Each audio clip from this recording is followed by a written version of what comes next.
Magandang hapon po sa inyong lahat. Sa mga nagmamaneho ng matik, wala akong magaling dyan. Wala akong matanda o nasa kalagitnaan ka ng iyong edad, wala akong bata. Kasi po ang matik po pagka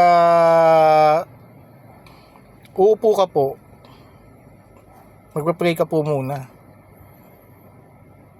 para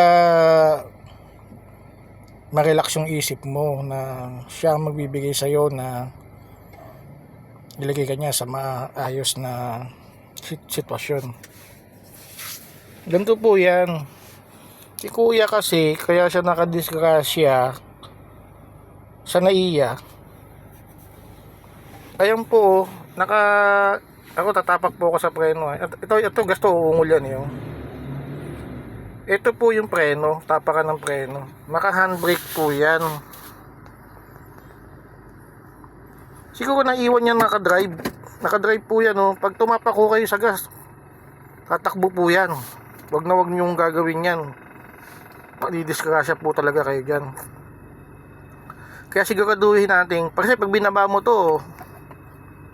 tong handbrake, tumapak ka sa gas, sigurado tatakbo talaga to. Kasi si kuya sa naiya, tingin mo marunong naman siya mag-drive eh. Ang problema lang sa kanya, nadalangan niya nga yung sasakyan niya sa naiya eh. Kaya lang, ang pinagtataka ko lang, pag upo niya ng manubela, nakaganyan. Huwag niyong gagawin yan. Lagi niyong neutral.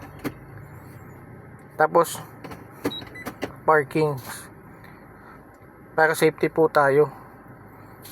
Ang matik po kasi hindi ho natin pwedeng sabihin na basic eh. Hindi ka ho bibiruin na ito pagka nagkamali ka. Once nagkamali ka, sa mga gustong matuto ng matik, yung mga beginner, bago kayo umupo sa manubela, siguraduhin nyo na hindi kayo kinakabahan. Kasi ang kalaban nyo ho rito, malilito kayo eh. Dalawa lang ho yan. Isang pagkakamali nyo lang dyan talagang. Kasi si kuya, malapit na siya sa tao eh. Yung nangyari yun eh. Kaya hindi na siya nakaiwas. Kaya sana sa mga nagmamaneho ng matik,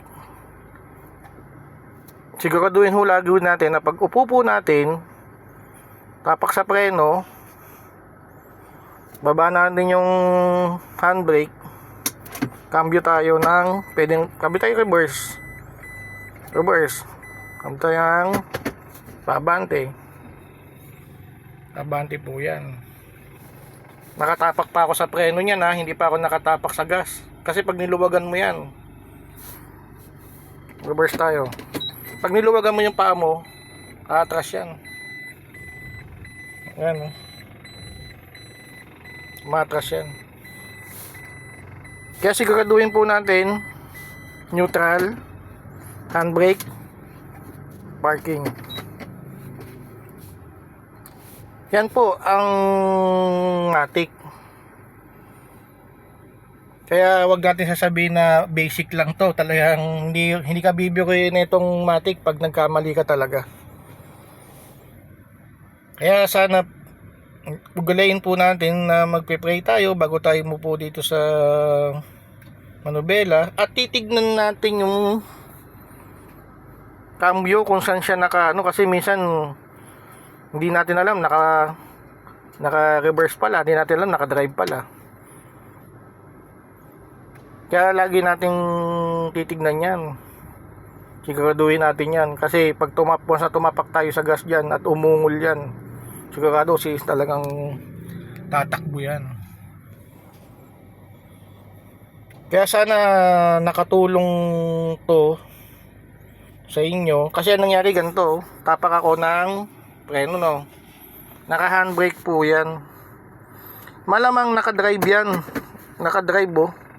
Kaya kahit naka handbrake yan, tumapak ka sa gas, tatakbo talaga yan. Subukan nyo sa matik, tatakbo talaga yan. Malamang ganyan ang sitwasyon na nangyari sa kanya, kay kuya. Kasi nakikita naman natin yung sitwasyon ng sasakyan niya, parang umuungol eh. Oh, parang ganun eh, umuungol siya. Naka handbrake yun, kaya lang nakabaon yung paa niya sa gas. Kaya iiwasan po natin yun. Neutral natin para safety tayo. Tapos parking, para iwas disgrasya. Yun lang po ang masasabi ko sa mga gustong mag-aral ng matik. Basta pag nagpaturo kayo, siguraduhin nyo na hindi kayo kinakabahan, relax ang isip nyo. Matututo naman kayo, kaya lang kailangan malakas lang ang loob nyo. At saka doble ingat. Yun po ang talagang totoo. Hanggang doon na lang po, sana nakatulong sa inyo yung kahit pa paano yung sinabi ko. Maraming salamat po.